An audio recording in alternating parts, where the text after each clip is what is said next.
Hello, and welcome back to another episode where I will do a selective reading of the Classes Chapter 3 from the Player's Handbook, Dungeons & Dragons 5th edition.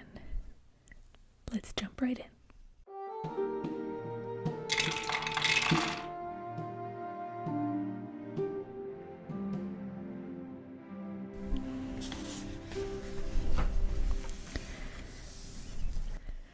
Barbarian. A tall human tribesman strides through a blizzard, draped in fur and hefting his axe. He laughs as he charges toward the frost giant who dared poach his people's elk herd. A half-orc snarls at the latest challenge to her authority over their savage tribe, ready to break his neck with her bare hands, as she did to the last 6 rivals.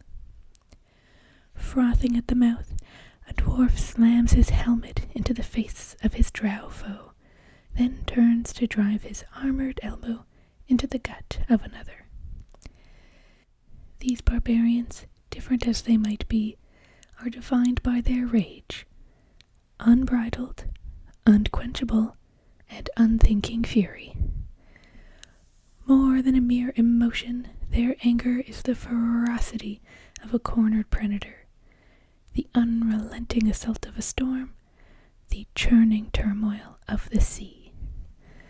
For some, their rage springs from a communion with fierce animal spirits. Others draw from a roiling reservoir of anger at a world full of pain. For every barbarian, rage is a power that fuels not just a battle frenzy, but also uncanny reflexes, resilience, and feats of strength. Primal instinct. People of towns and cities take pride in how their civilized ways set them apart from animals, as if denying one's own nature was a mark of superiority. To a barbarian, though, civilization is no virtue, but a sign of weakness. The strong embrace their animal nature, keen instincts, primal physicality, and ferocious rage. Barbarians are uncomfortable when hedged in by walls and crowds. They thrive in the wilds of their homelands, the tundra, jungle, or grasslands where their tribes live and hunt. Barbarians come alive in the chaos of combat. They can enter a berserk state where rage takes over, giving them superhuman strength and resilience.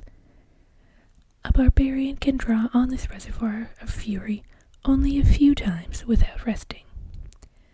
But those few rages are usually sufficient to defeat whatever threats arise. A life of danger. Not every member of the tribes deemed barbarians by scions of civilized society has the barbarian class. A true barbarian among these people is as uncommon as a skilled fighter in a town, and he or she plays a similar role as a protector of the people and a leader in times of war. Life in the wild places of the world is fraught with peril, rival tribes, deadly weather, and terrifying monsters. Barbarians charge headlong into that danger so that their people don't have to. Their courage in the face of danger makes barbarians perfectly suited for adventuring. Wandering is often a way of life for their native tribes, and the rootless life of the adventurer is little hardship for a barbarian.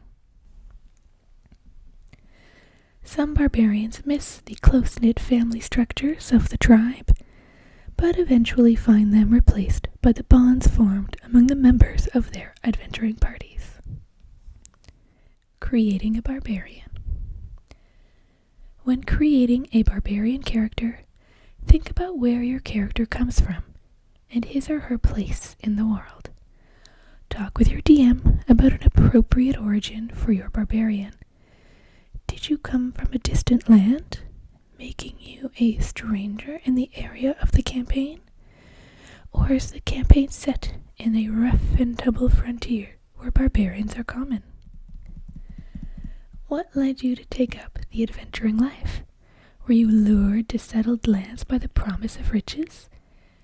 Did you join forces with soldiers of those lands to face a shared threat? Did monsters or an invading horde drive you out of your homeland, making you a rootless refugee? Perhaps you were a prisoner of war, brought in chains to civilized lands, and only now able to win your freedom. Or you might have been cast out from your people because of a crime you committed, a taboo you violated, or a coup that removed you from a position of authority.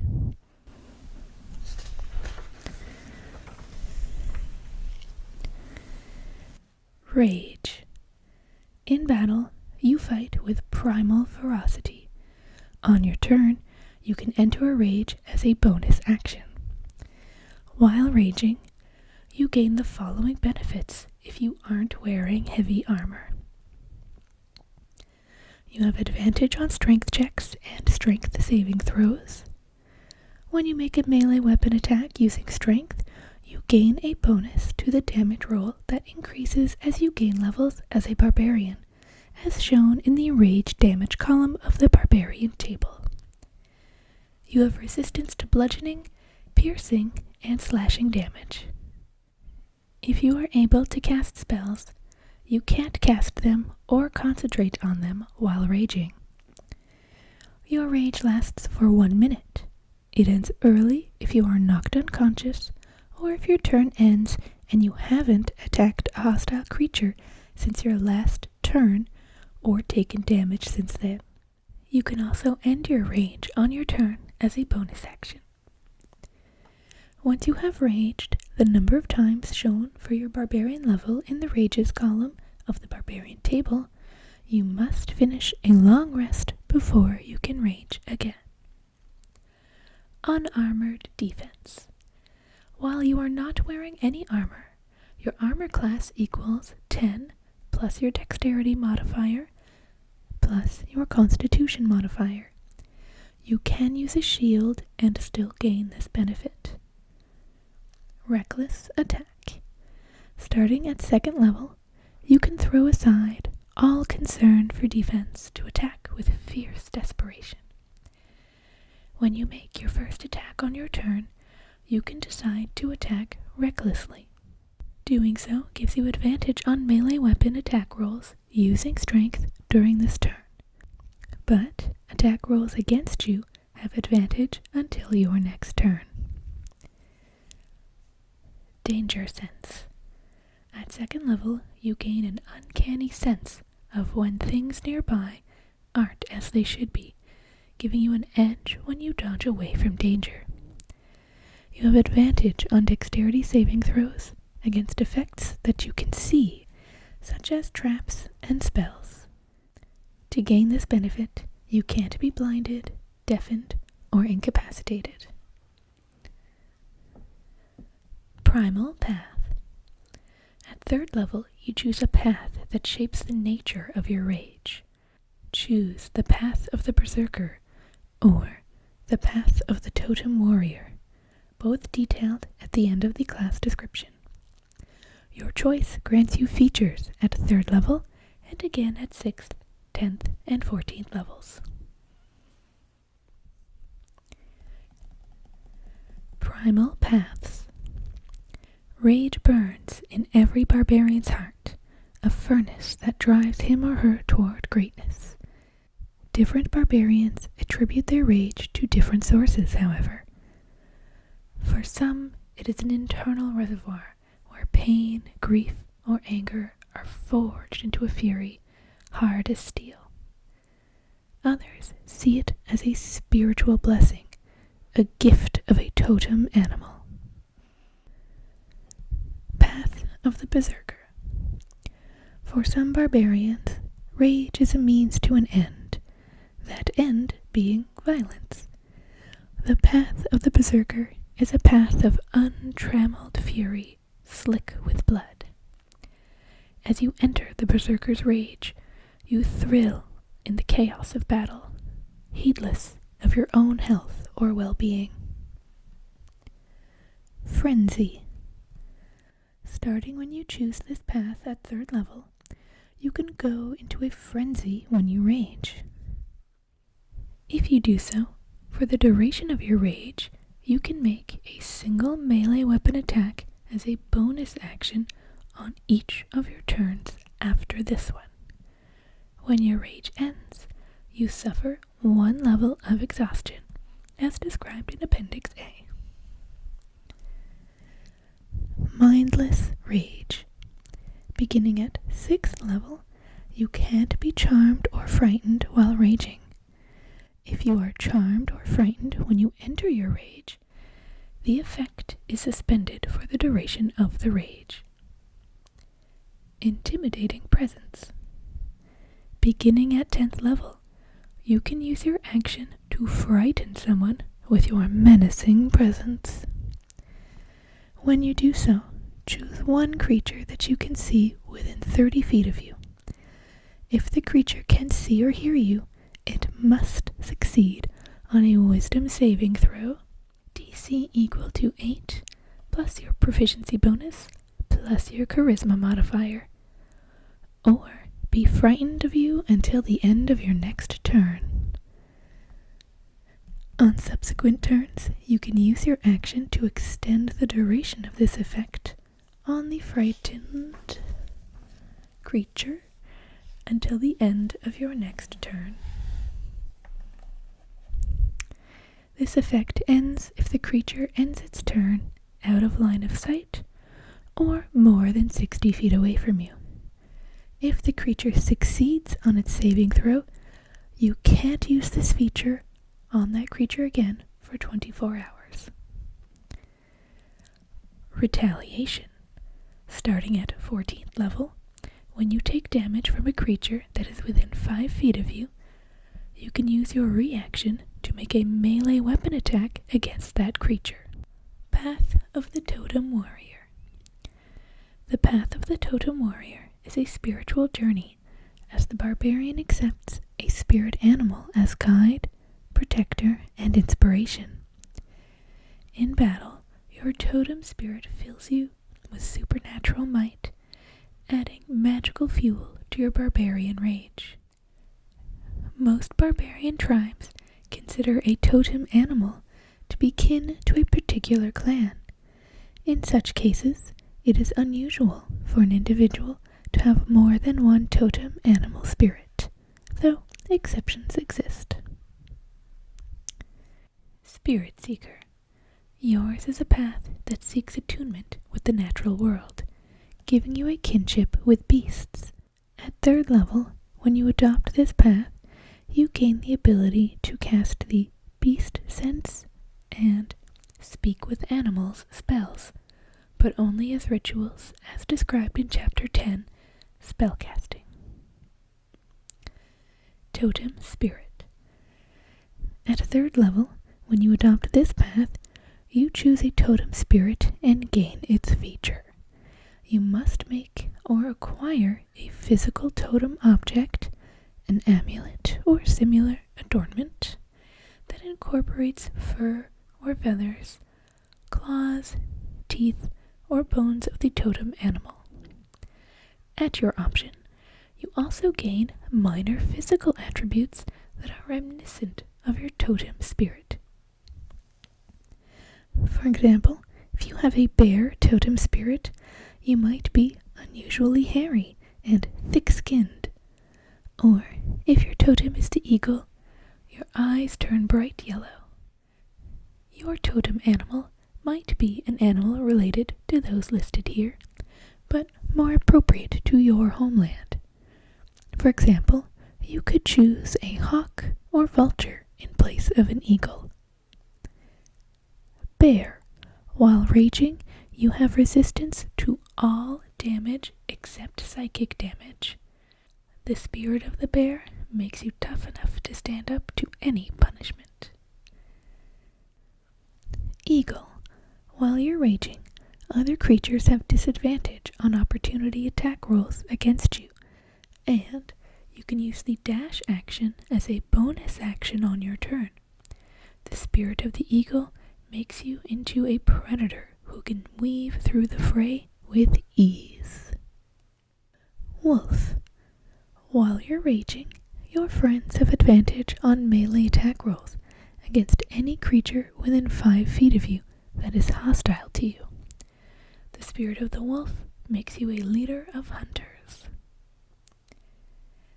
Aspect of the beast.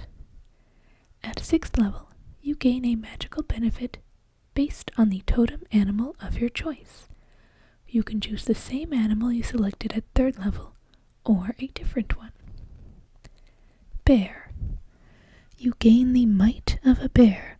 Your carrying capacity, including maximum load and maximum lift, is doubled, and you have advantage on strength checks made to push, pull, lift, or break objects.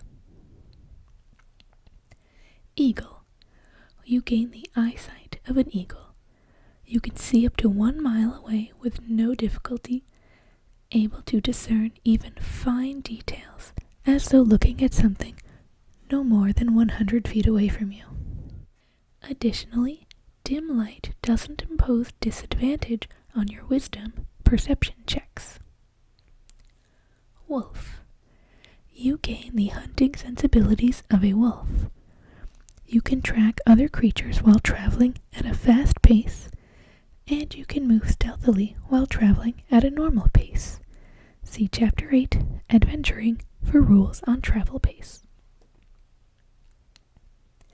Spirit Walker.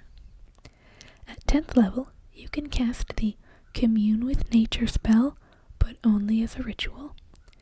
When you do so, a spiritual version of one of the animals you chose for totem spirit or aspect of the beast appears to you to convey the information you seek. Totemic Attunement. At 14th level, you gain a magical benefit based on a totem animal of your choice. You can choose the same animal you selected previously or a different one. Bear. While you're raging, any creature within 5 feet of you that's hostile to you has disadvantage on attack rolls against targets other than you or another character with this feature. An enemy is immune to this effect if it can't see or hear you, or if it can't be frightened. Eagle.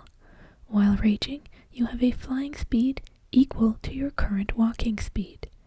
This benefit works only in short bursts. You fall if you end your turn in the air and nothing else is holding you aloft. Wolf.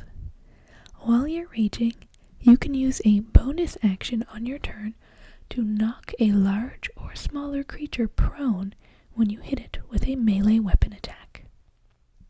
Bard. Humming as she traces her fingers over an ancient monument in a long-forgotten ruin, a half-elf in rugged leathers finds knowledge springing into her mind, conjured forth by the magic of her song. Knowledge of the people who constructed the monument and the mythic saga it depicts. A stern human warrior bangs his sword rhythmically against his scale mail, setting the tempo for his war chant and exhorting his companions to bravery and heroism. The magic of his song fortifies and emboldens them.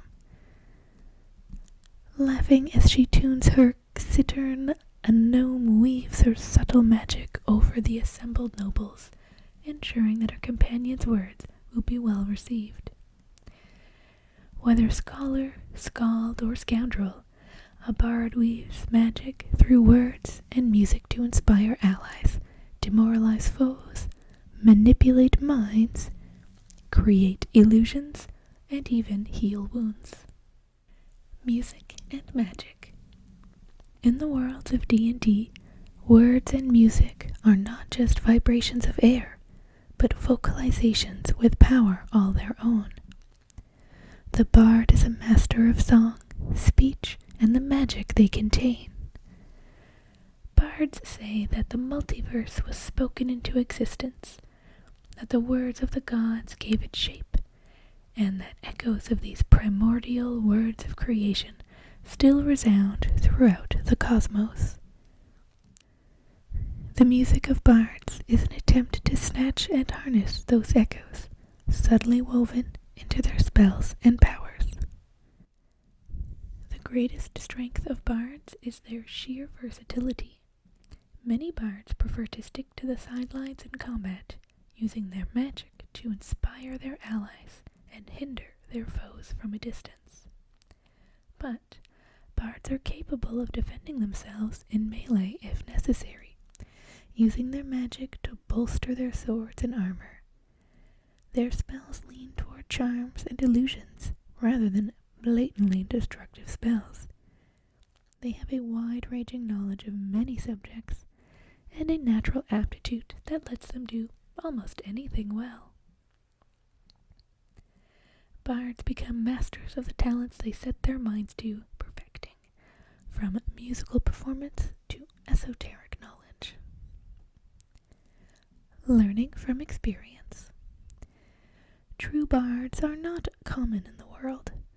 Not every minstrel singing in a tavern or jester cavorting in a royal court is a bard. Discovering the magic hidden in music requires hard study and some measure of natural talent that most troubadours and jongleurs lack. It can be hard to spot the difference between these performers and true bards, though. A bard's life is spent wandering across the land, gathering lore, telling stories, and living on the gratitude of audiences, much like any other entertainer. But a depth of knowledge, a level of musical skill, and a touch of magic set bards apart from their fellows.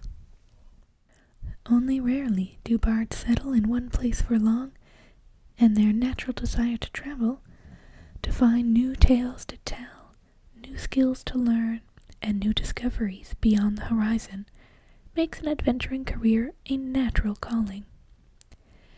Every adventure is an opportunity to learn, practice a variety of skills, enter long-forgotten tombs, discover lost works of magic, decipher old tomes, travel to strange places, or encounter exotic creatures. Bards love to accompany heroes to witness their deeds firsthand. A bard who can tell an awe-inspiring story from personal experience earns renown among other bards. Indeed, after telling so many stories about heroes accomplishing mighty deeds, many bards take these themes to heart and assume heroic roles themselves, creating a bard. Bards thrive on stories, whether those stories are true or not. Your character's background and motivations are not as important as the stories that he or she tells about them. Perhaps you had a secure and mundane childhood.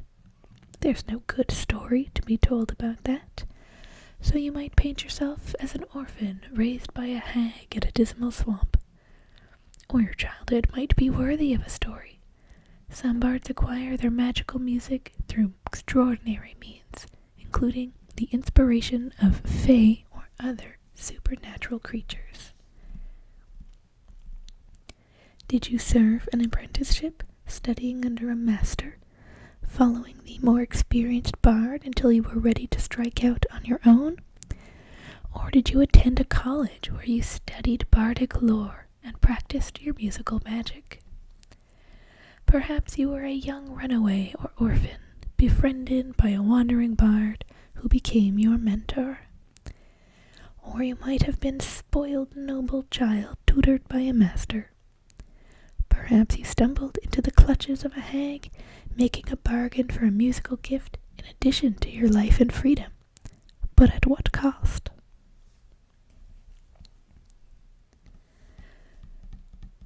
Class features. spellcasting. You have learned to untangle and reshape the fabric of reality in harmony with your wishes and music. Your spells are part of your vast repertoire, magic that you can tune to different situations. See Chapter 10 for the general rules of spellcasting, and Chapter 11 for the Bard spell list. Cantrips. You know 2 cantrips of your choice from the Bard spell list. You learn additional Bard cantrips of your choice at higher levels, as shown in the cantrips known column of the Bard table. Spellcasting ability. Charisma is your spellcasting ability for your Bard spells. Your magic comes from the heart and soul you pour into the performance of your music or oration. You use your charisma whenever a spell refers to your spellcasting ability.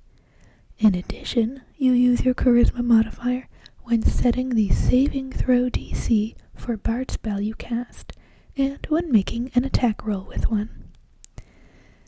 Spell save DC equals 8 plus your proficiency bonus plus your charisma modifier.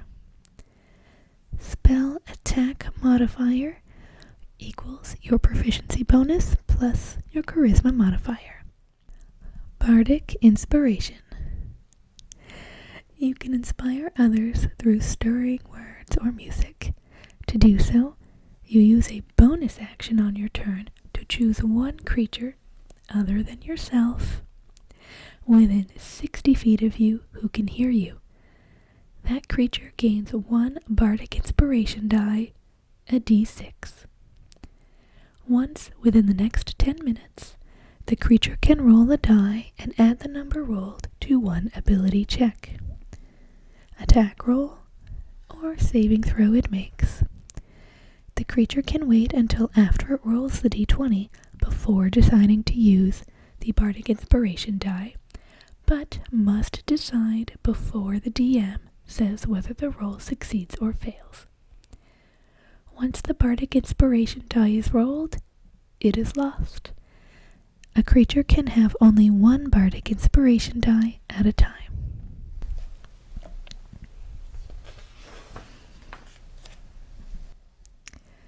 You can use this feature a number of times equal to your charisma modifier, a minimum of once.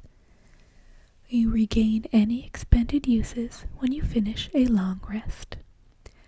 Your bardic inspiration die changes when you reach certain levels in this class.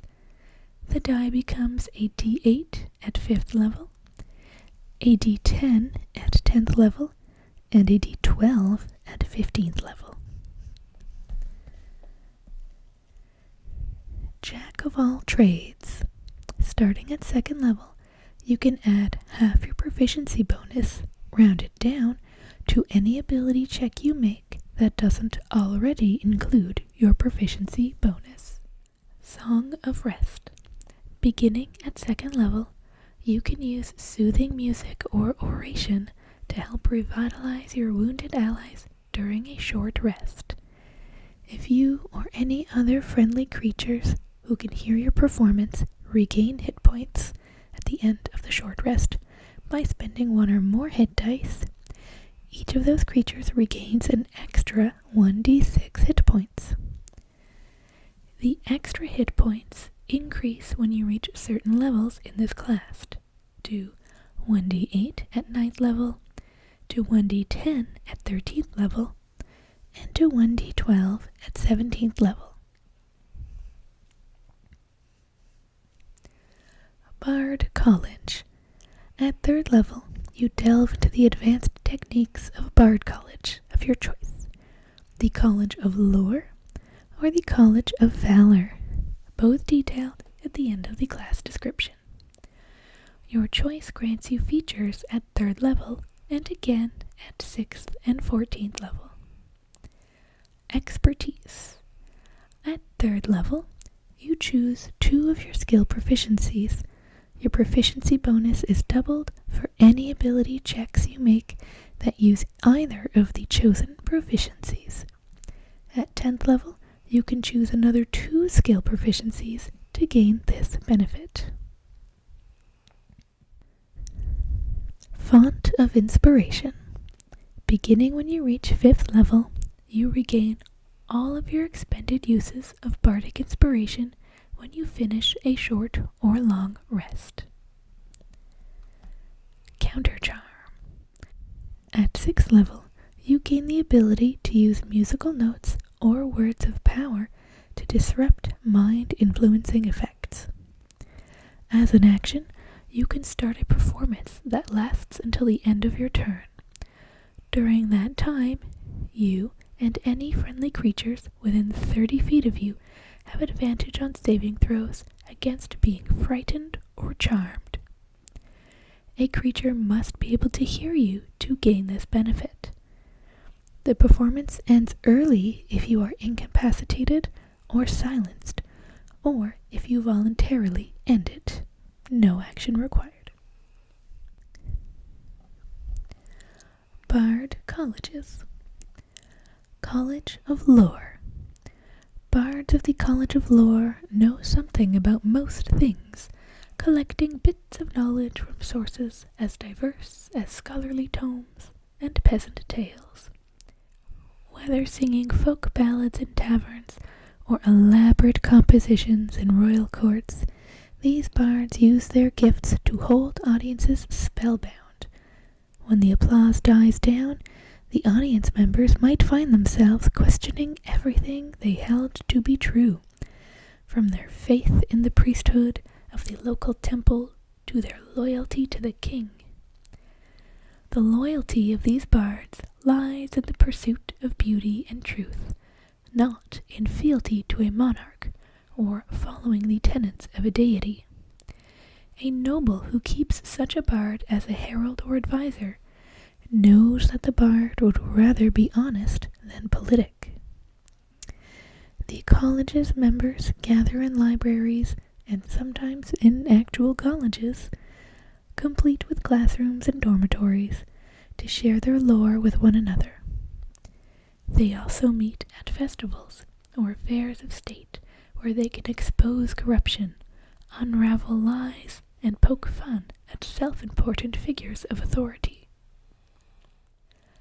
Cutting Words.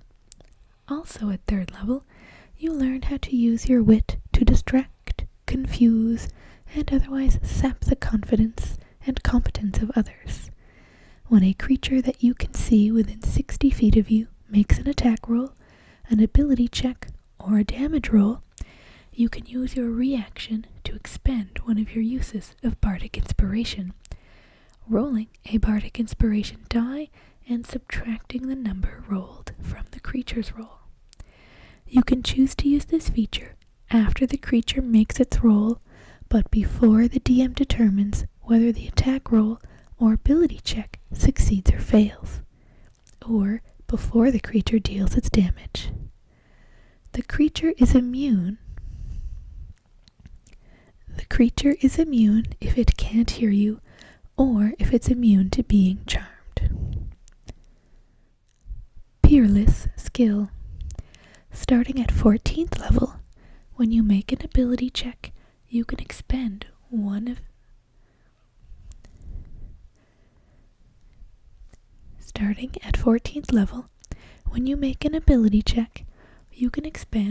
one use of bardic inspiration.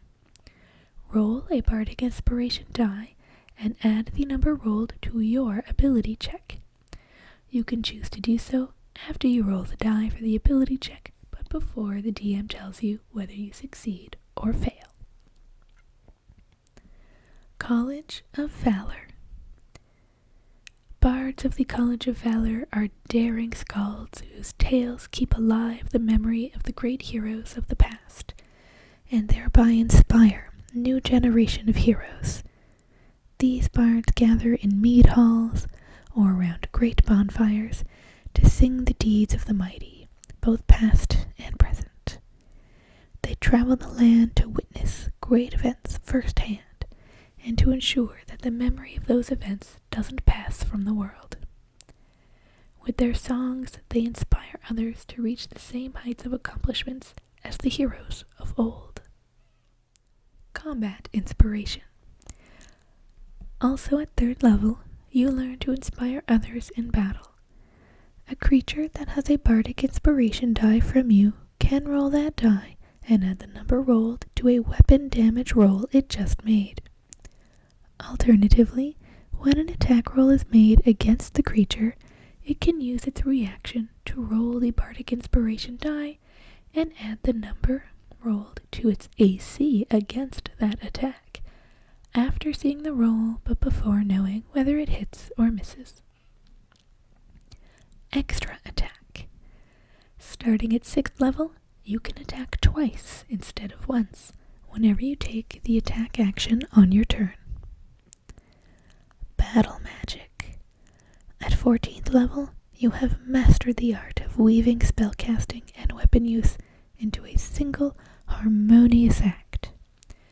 When you use your action to cast a bard spell, you can make one weapon attack as a bonus action.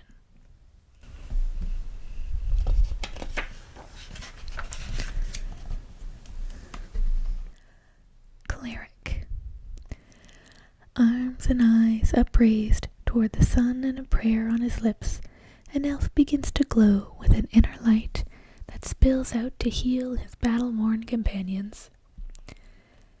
Chanting a song of glory, a dwarf swings his axe in wide swaths to cut through the ranks of orcs arrayed against him, shouting praise to the gods with every foe's fall. Calling down a curse upon the forces of undeath, a human lifts her holy symbol as light pours from it to drive back the zombies crowding in on her companions.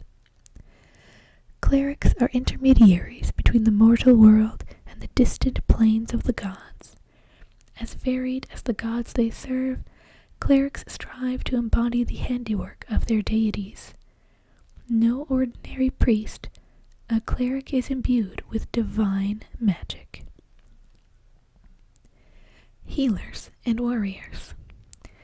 Divine magic, as the name suggests, is the power of the gods flowing from them into the world. Clerics are conduits for that power, manifesting it as miraculous effects. The gods don't grant this power to everyone who seeks it, but only to those chosen to fulfill a high calling. Harnessing divine magic doesn't rely on study or training. A cleric might learn formulaic prayers and ancient rites, but the ability to cast cleric spells relies on devotion and an intuitive sense of a deity's wishes. Clerics combine the helpful magic of healing and inspiring their allies with spells that harm and hinder foes. They can provoke awe and dread, like curses of plague or poison, and even call down flames from heaven to consume their enemies. For those evildoers who will benefit most from a mace to the head, clerics depend on their combat training to let them wade into melee with the power of the gods on their side. Divine agents. Not every acolyte or officiant at a temple or shrine is a cleric. Some priests are called to a simple life of temple service, carrying out the god's will through prayer and sacrifice, not by magic or strength of arms. In some cities, priesthood amounts to a political office, viewed as a stepping stone to higher positions of authority and involving no communion with a god at all. True clerics are rare in most hierarchies. When a cleric takes up an adventuring life, it is usually because his or her god demands it. Pursuing the goals of the gods often involves braving dangers beyond the walls of civilization, smiting evil, or seeking holy relics in ancient tombs. Many clerics are also expected to protect their deities' worshippers, which can mean fighting rampaging orcs, negotiating peace between warring nations, or sealing a portrait that would allow a demon prince to enter the world. Most adventuring clerics maintain some connection to established temples and orders of their faith. A temple might ask for a cleric's aid, or a high priest might be in a position to demand it.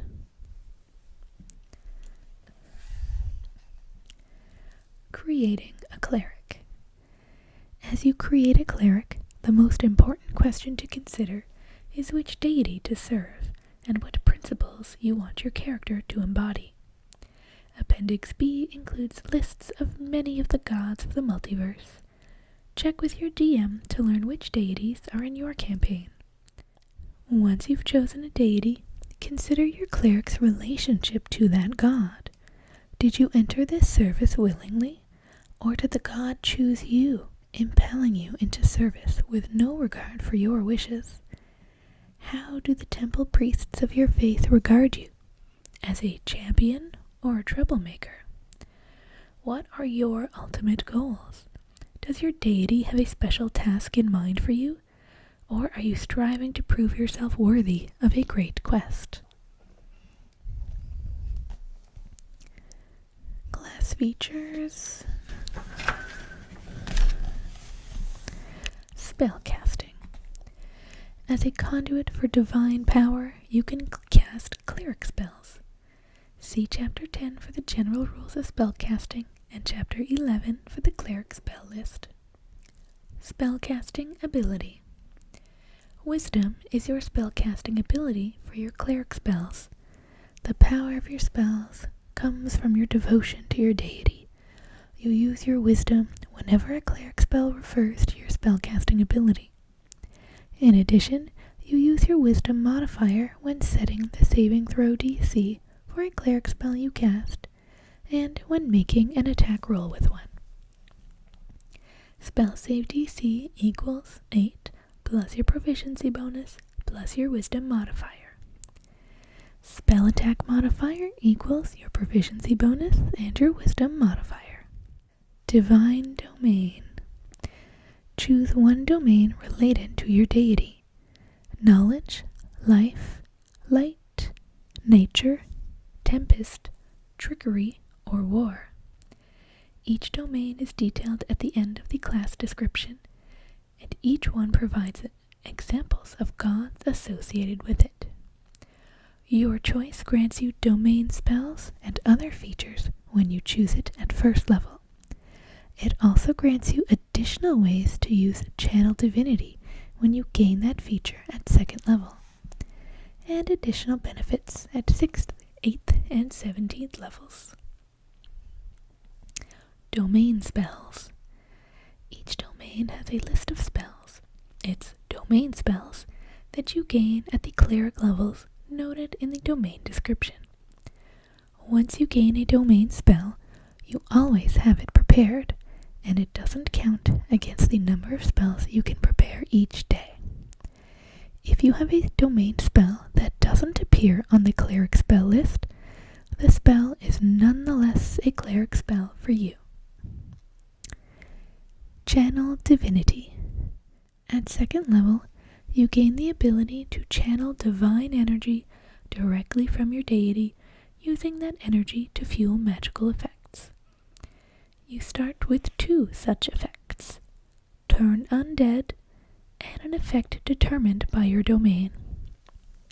Some domains grant you additional effects as you advance in levels, as noted in the domain description. When you use your Channel Divinity, you choose which effect to create. You must then finish a short or long rest to use your Channel Divinity again. Some Channel Divinity effects require saving throws. When you use such an effect from this class, the DC equals your cleric spell save DC. Beginning at 6th level, you can use your Channel Divinity twice between rests, and beginning at 18th level, you can use it 3 times between rests. When you finish a short or long rest, you regain your expended uses. Channel Divinity Turn Undead. As an action, you present your holy symbol and speak a prayer centering the undead. Each undead that can see or hear you within 30 feet of you must make a wisdom saving throw. If the creature fails its saving throw, it is turned for 1 minute or until it takes any damage. A turned creature must spend its turn trying to move as far away from you as it can, and it can't willingly move to a space within 30 feet of you. It also can't take reactions. For its action, it can only use the dash action or try to escape from an effect that prevents it from moving. If there's nowhere to move, the creature can use the dodge action. Destroy undead. Starting at 5th level, when an undead fails its saving throw against your turned undead feature, the creature is instantly destroyed if its challenge rating is at or below a certain threshold as shown in the Destroy Undead table. Divine Intervention. Beginning at 10th level, you can call on your deity to intervene on your behalf when your need is great.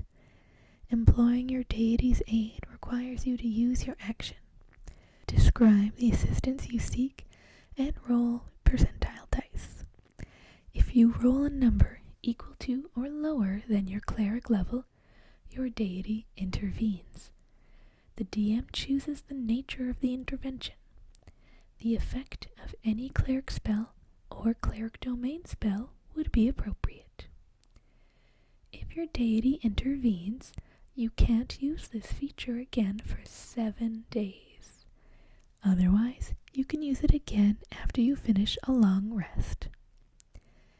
At 20th level, your call for intervention succeeds automatically, no rolls required. Divine Domains.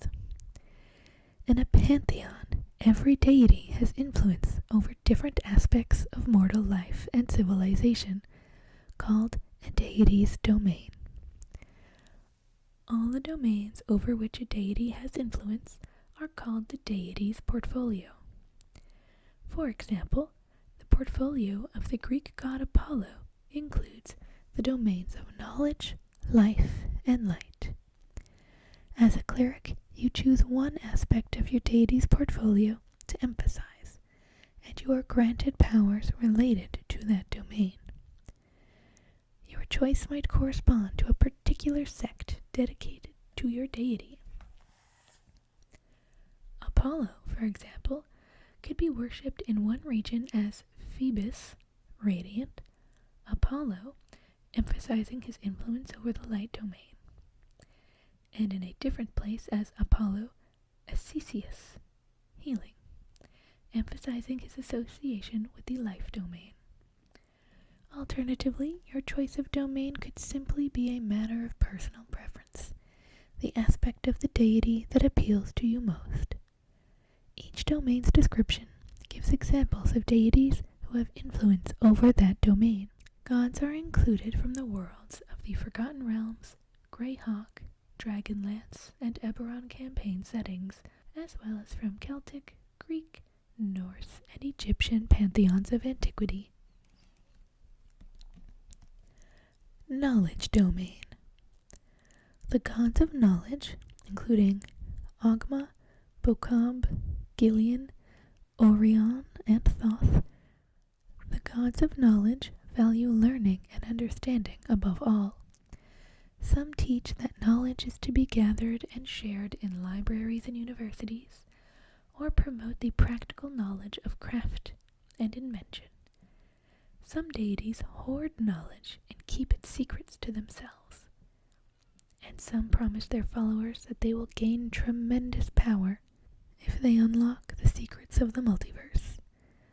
Followers of these gods study esoteric lore, collect old tomes, delve into the secret places of the earth, and learn all they can. Some gods of knowledge promote the practical knowledge of craft and invention, including smith deities like Gond, Riorx, Onatar, Moradin, Hephaestus, and Goibniu. Blessings of Knowledge. At first level, you learn 2 languages of your choice. You also become proficient in your choice of 2 of the following skills: Arcana, History, Nature, or Religion. Your proficiency bonus is doubled for any ability check you make that uses either of those skills. Channel Divinity, Knowledge of the Ages. Starting at 2nd level, you can use your Channel Divinity to tap into a divine well of knowledge. As an action, you choose one skill or tool. For 10 minutes, you have proficiency with the chosen skill or tool. Channel Divinity, Read Thoughts. At 6th level, you can use your Channel Divinity to read a creature's thoughts. You can then use your access to the creature's mind to command it.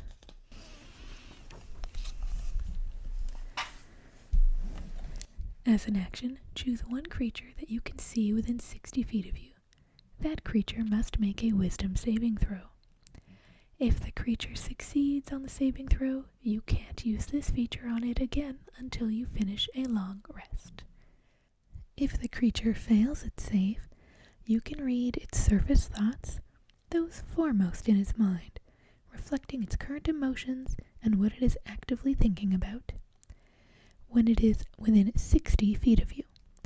This effect lasts for 1 minute. During that time, you can use your action to end this effect and cast the suggestion spell on the creature without expending a spell slot. The target automatically fails its saving throw against the spell. Potent spellcasting. Starting at 8th level, you add your wisdom modifier to the damage you deal with any cleric cantrip. Visions of the past. Starting at 17th level, you can call up visions of the past that relate to an object you hold or your immediate surroundings. You spend at least 1 minute in meditation and prayer, then receive dreamlike, shadowy glimpses of recent events. You can meditate in this way for a number of minutes equal to your wisdom score and must maintain concentration during that time, as if you were casting a spell. Once you use this feature, you can't use it again until you finish a short or long rest. Object reading. Holding an object as you meditate, you can see visions of the object's previous owner.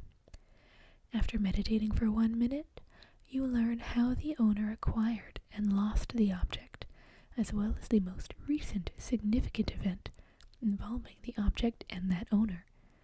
If the object was owned by another creature in the recent past, within a number of days equal to your wisdom score, you can spend 1 additional minute for each owner to learn the same information about that creature.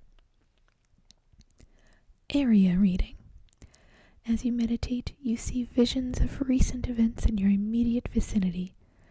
A room, street, tunnel, clearing, or the like, up to a 50-foot cube, going back a number of days equal to your wisdom score.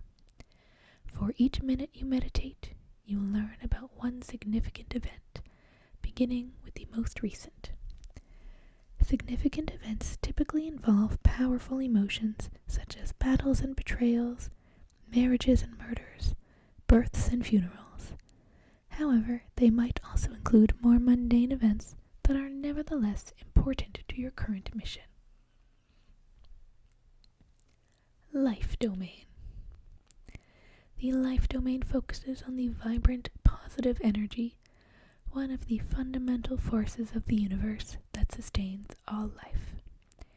The gods of life promote vitality and health through healing the sick and wounded, caring for those in need, and driving away the forces of death and undeath.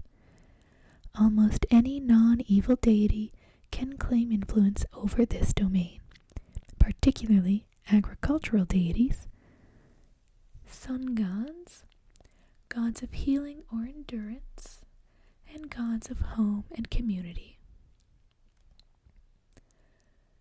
Bonus proficiency. When you choose this domain at first level, you gain proficiency with heavy armor. Disciple of Life. Also starting at first level, your healing spells are more effective. Whenever you use a spell first level or higher to restore hit points to a creature, the creature regains additional hit points equal to 2 plus the spell's level. Channel Divinity, Preserve Life. Starting at 2nd level, you can use your Channel Divinity to heal the badly injured. As an action, you present your holy symbol and evoke healing energy that can restore a number of hit points equal to 5 times your cleric level. Choose any creature within 30 feet of you and divide those hit points among them. This feature can restore a creature to no more than half of its hit point maximum.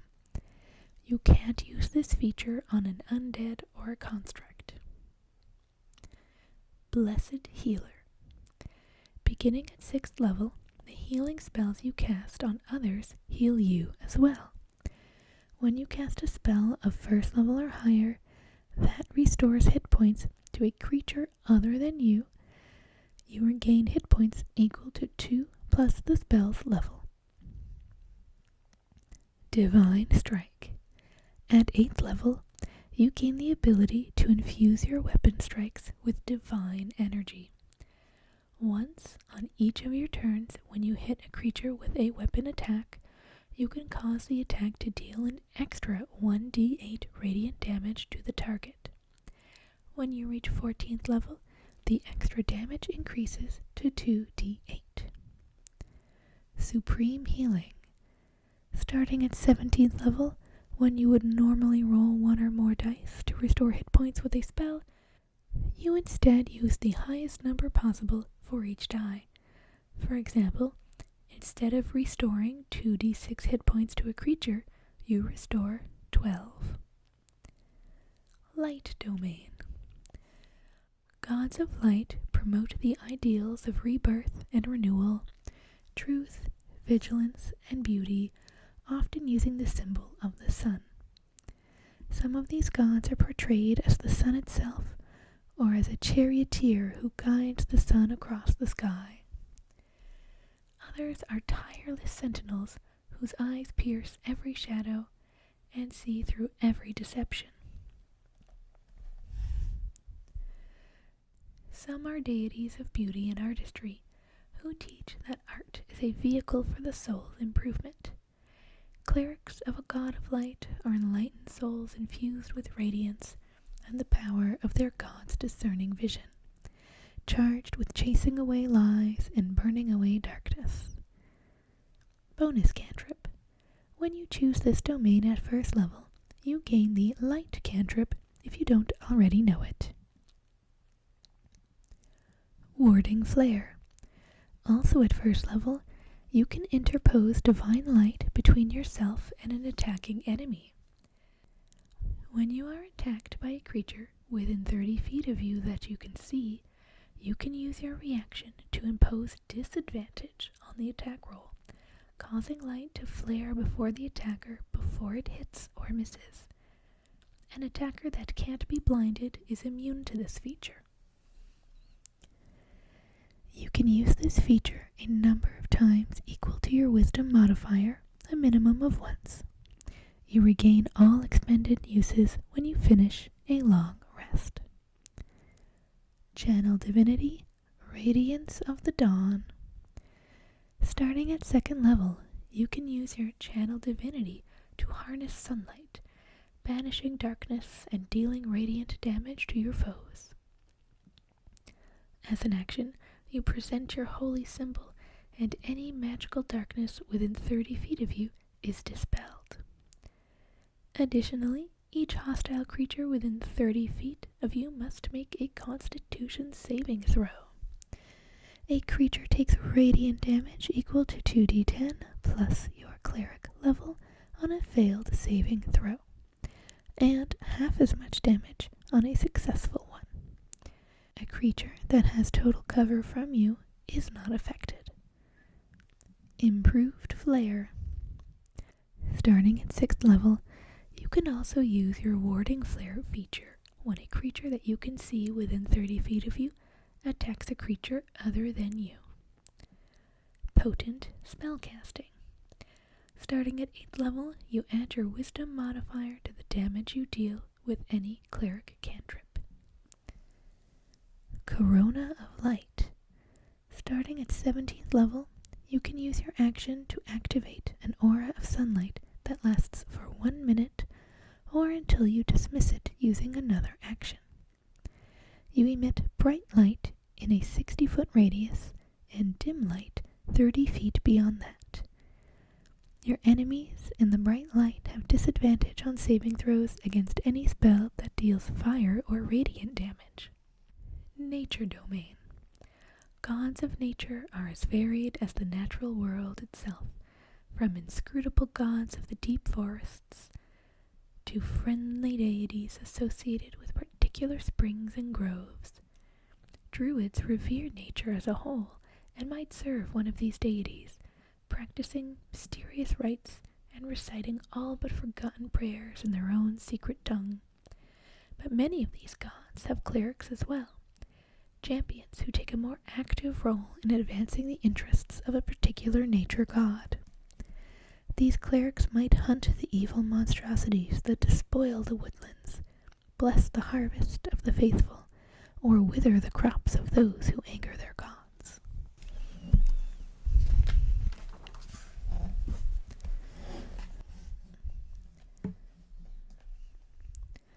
Acolyte of Nature. At first level, you learn one druid cantrip of your choice. You also gain proficiency in one of the following skills of your choice: animal handling, nature, or survival. Bonus proficiency. Also at first level, you gain proficiency with heavy armor. Channel divinity, charm animals and plants. Starting at 2nd level, you can use your channel divinity to charm animals and plants. As an action, you present your holy symbol and invoke the name of your deity. Each beast or plant creature that can see you within 30 feet of you must make a wisdom saving throw. If the creature fails its saving throw, it is charmed by you for 1 minute or until it takes damage. While it is charmed by you, it is friendly to you and other creatures you designate. Dampen elements. Starting at 6th level, when you or a creature within 30 feet of you takes acid, cold, fire, lightning, or thunder damage, you can use your reaction to grant resistance to the creature against that instance of the damage. Divine Strike. At 8th level, you gain the ability to infuse your weapon strikes with divine energy.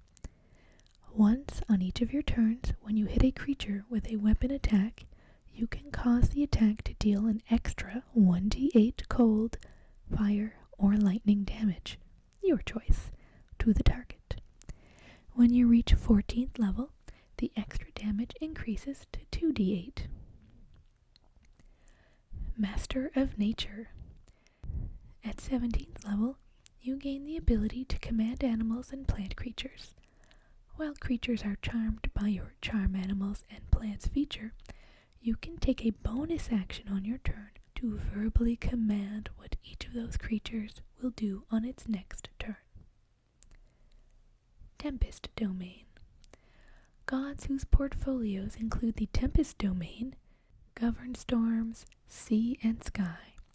They include gods of lightning and thunder, gods of earthquakes, some fire gods, and certain gods of violence, physical strength, and courage.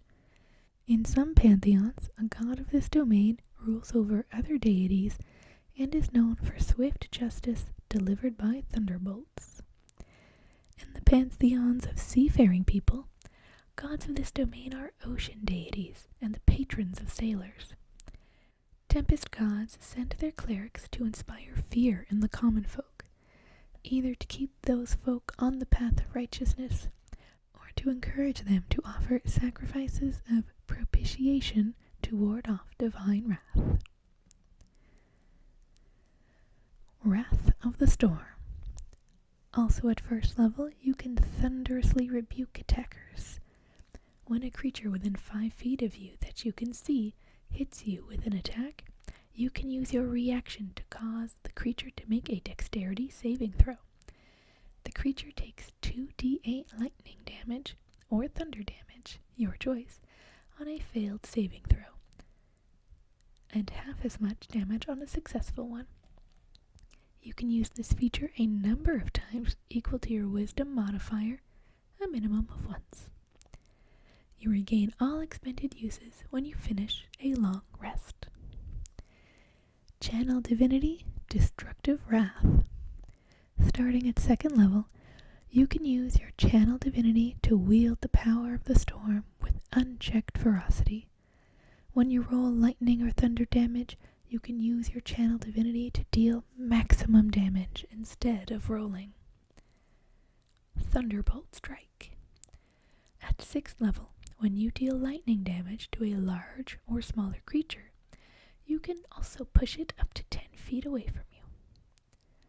Divine Strike. At 8th level, you gain the ability to infuse your weapon strikes with divine energy. Once on each of your turns when you hit a creature with a weapon attack, you can cause the attack to deal an extra 1d8 thunder damage to the target. When you reach 14th level, the extra damage increases to 2d8. Stormborn. At 17th level, you have a flying speed equal to your current walking speed whenever you are not underground or indoors.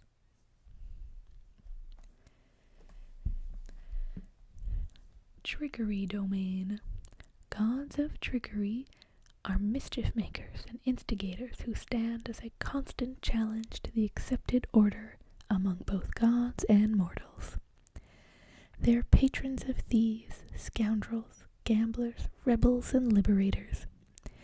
Their clerics are a disruptive force in the world, puncturing pride, mocking tyrants, stealing from the rich, freeing captives, and flouting hollow traditions.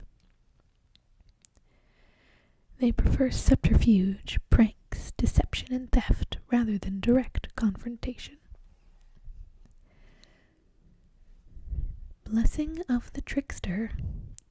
Starting when you choose this domain at 1st level, you can use your action to touch a willing creature, other than yourself, to give it advantage on dexterity, stealth checks. This blessing lasts for 1 hour, or until you use this feature again. Channel Divinity, Invoke Duplicity. Starting at 2nd level, you can use your Channel Divinity to create an illusion duplicate of yourself. As an action, you create a perfect illusion of yourself that lasts for 1 minute, or until you lose your concentration, as if you were concentrating on a spell. The illusion appears in an unoccupied space that you can see within 30 feet of you. As a bonus action on your turn, you can move the illusion up to 30 feet to a space you can see, but it must remain within 120 feet of you. For the duration, you can cast spells as though you were in the illusion's space, but you must use your own senses. Additionally, when both you and your illusion are within 5 feet of a creature that can see the illusion, you have advantage on attack rolls against that creature, given how distracting the illusion is to the target. Channel Divinity, Cloak of Shadows. Starting at 6th level, you can use your Channel Divinity to vanish. As an action, you become invisible until the end of your next turn. You become visible if you attack or cast a spell. Divine Strike. At 8th level, you regain the ability to infuse your weapon strikes with poison, a gift from your deity. Once on each of your turns, when you hit a creature with a weapon attack, you can use the attack to deal an extra 1d8 poison damage to the target. When you reach 14th level, the extra damage increases to 2d8. Improved Duplicity. At 17th level, You can create up to 4 duplicates of yourself instead of 1 when you use Invoke Duplicity. As a bonus action on your turn, you can move any number of them up to 30 feet to a maximum range of 120 feet. War Domain. War has many manifestations. It can make heroes of ordinary people. It can be desperate and horrific, with acts of cruelty and cowardice eclipsing instances of excellence and courage. In either case, the gods of war watch over warriors and reward them for their great deeds. The clerics of such gods excel in battle, inspiring others to fight the good fight, or offering acts of violence as prayers. Gods of war include champions of honor and chivalry, as well as gods of destruction and pillage, and gods of conquest and dominion. Other war gods take a more neutral stance, promoting war in all its manifestations and supporting warriors in any circumstance. War Priest. From first level, your god delivers bolts of inspiration to you while you are engaged in battle. When you use the attack action, you can make one weapon attack as a bonus action. You can use this feature a number of times equal to your wisdom modifier, a minimum of once. You regain all expended uses when you finish a long rest. Channel Divinity. Guided Strike. Starting at second level, you can use your Channel Divinity to strike with supernatural accuracy. When you make an attack roll, you can use your Channel Divinity to gain a +10 bonus to the roll. You make this choice after you see the roll, but before the DM says whether the attack hits or misses. Channel Divinity, War God's Blessing. At 6th level, when a creature within 30 feet of you makes an attack roll, you can use your reaction to grant that creature a +10 bonus to the roll, using your Channel Divinity. You make this choice after you see the roll, but before the DM says whether the attack hits or misses. Divine Strike. At 8th level, you gain the ability to infuse your weapon strikes with divine energy. Once on each of your turns, when you hit a creature with a weapon attack, you can cause the attack to deal an extra 1d8 damage of the same type dealt by the weapon to the target. When you reach 14th level, the extra damage increases to 2d8. Avatar of Battle. At 17th level, you gain resistance to bludgeoning, piercing, and slashing damage from non-magical weapons. And we will end there for today. Next episode, we'll go through the next 3 classes. If you're still awake, please like, comment, and subscribe. Sweet dreams.